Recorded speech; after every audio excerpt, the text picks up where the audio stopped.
Hey, what's up, everyone? This is Tyler Kleeman from TylerKleeman.com, and I'm really, really excited that my brother Marcus Gatlin is here in the building. Marcus, what's up? What's up, bro? How you doing? I'm good. Good, man. Good. Well, really excited to have a conversation with my bro Marcus today, and just to give a little bit of a background on our friendship, I had the privilege of mentoring Marcus over the last 2 seasons at Harper College in Palatine, which is a junior college in the Chicagoland area. And as I was a volunteer coach there, we just really developed a good friendship, and I've been able to be a part of his journey to now getting a full scholarship to Presentation College in South Dakota. So I'm really excited to announce that he recently signed for his scholarship. And the thing that's really been exciting for me about watching Marcus is how hard he has worked, not only on the basketball court, but also in the classroom, as he has a 3.2 GPA. And Marcus, I just want to kind of ask you initially if you could just talk a little bit about the hard work that you put in and what you think it's taken for you to get this scholarship. Well, the hard work, it was all a process for me, just sitting down thinking with myself, not with no one else, because it's great to just think about it with yourself and not other people, because other people can become distraction for you. And just having a blessing from God, just having the ability to think. So I just thought to myself about how I can become great, not just good, but great in the sense of eyes of other people, not just myself. So just having a blessing from God, from just having an understanding of what hard work takes and what hard work isn't, like going out to parties and hanging with tons of friends. I had to limit my friends from other people because some people in my life was a distraction than a help. So that was hard work for me. So that brings up a great point. I think that a lot of people can really distract people from getting to their goals. So how are you able to avoid those distractions? Obviously, being a basketball player, popular kid, having a lot of options, probably a lot of parties to go to or things that you could get into.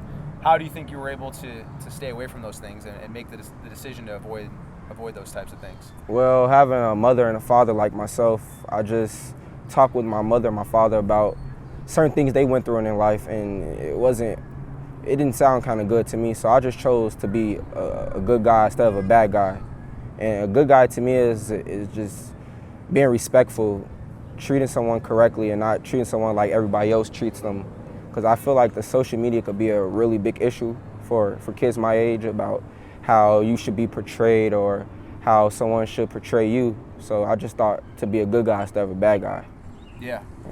No, that's a great point. And so let's talk a little bit about the experience at Harper. Like I mentioned, I really had the privilege of mentoring and helping coach you guys at Harper over the last 2 years. And it was so awesome because we had a real family. I felt like we all built like a brotherhood, and just being a part of that with you guys was really something special.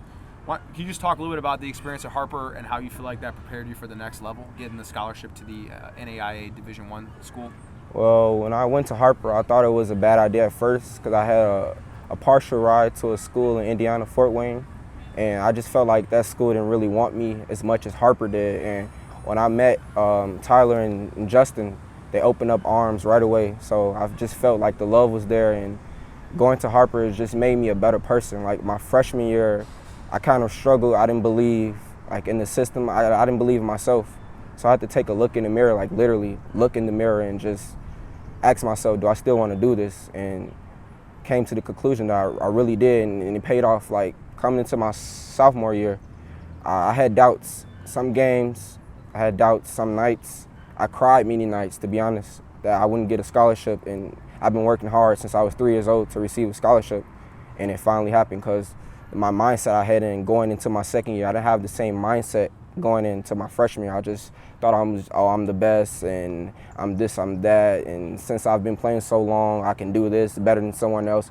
You really have to work at what you do, and he was one of the guys that teach me to work hard, not just to work, but work at your craft, work at how you approach something. It's not about what you get out of the process. It's about what you're putting into the process to get out what you want.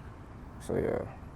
No, that's a great answer. And obviously I've seen you work really hard on the basketball court, especially being involved with you guys in practices and going to games and all that. But obviously I'm not with you in the classroom, so could you talk a little bit about the hard work in the classroom and how you were able to accomplish a 3.2 GPA, like what it actually took for you to do that? Well, ever since I was younger, I always had the mindset of, why am I waking up at 6 o'clock in the morning to go sit in the class and not do anything?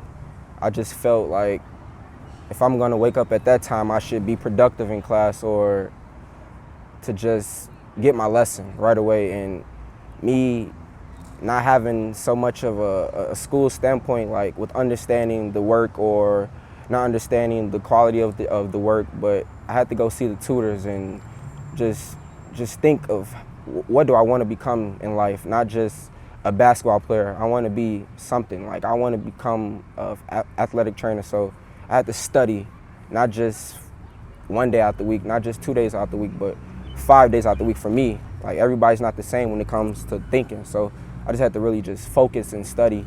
Like having the roommates that I had, some made me not want to go to school by the actions we chose to do in the apartment, but it was one guy that I really thought to help, and his name was Elias, and he really like pushed me. Like me seeing him doing his homework will help me do my homework. So I feel like you should surround yourself with people that's trying to do the right thing. Exactly, and Elias got a scholarship too as well. Yeah. He's going to, what's the name of the school again? Peru State, it's in Nebraska. That's awesome.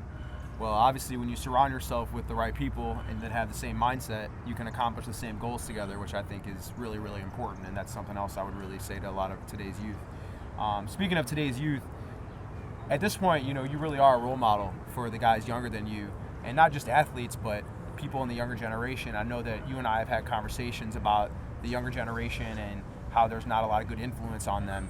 What would you say to them in terms of being a good influence and making good decisions, regardless if they're athletes, but just with school, with making the right choices? What advice would you give to the younger generation? First and foremost, I would say create your own wave. It's okay to be cool. It's not lame to be cool. Like I go around, I see the way people react to things, and life is really too short right now in our day and age. Like life is really short to just always be upset about things, and if something not going your way, you get upset and you want to take the high road. It's really easy to make your own wave and just be your own person. Don't think someone else might say something about you that's not pleasing in your sight. I just feel you should just create what you want to create and live by that. Yeah.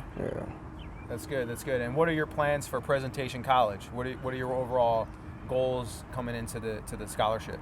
Well, one of my goals is next year as a junior, I want to be a All-American. I just don't want to just make second team, first team. I want to be an All-American, so someday I could tell my kids what I've accomplished in school. It's not, like I said, it's not about what I'm getting out of it, it's what I'm putting into the work. So I just want to be All-American. And it might seem like a name, a title. It's something I really strive myself to be and what I really been grinding for my whole life. And in the classroom, just instead of getting a 3.2, I want to get a 4.0. And me now, not living in an apartment, it might be kind of easier. And then, you know what I'm saying, living with people, but now that I'm in a dorm room, I can focus and really just think about the things that I didn't do when I was at Harper and apply it to presentation. Learning from your experiences and getting better. Yeah, so it's all about. I hear you, man. I hear you. Who's winning the NBA Finals? I know you're a LeBron fan. You think the Cavs will come back and pull it out? They win tomorrow. Yeah, it's a great chance. Yeah, I agree.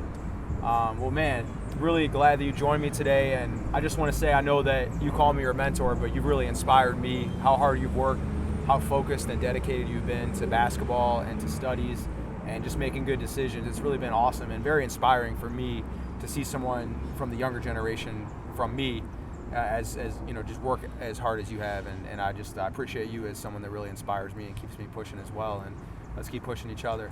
And I just want all the younger guys out there to look at this guy as an example. And just really excited that you joined me today. Thank you very much. Thank you. My name is Tyler Kleeman. He's Marcus Gatlin. Thank you very much.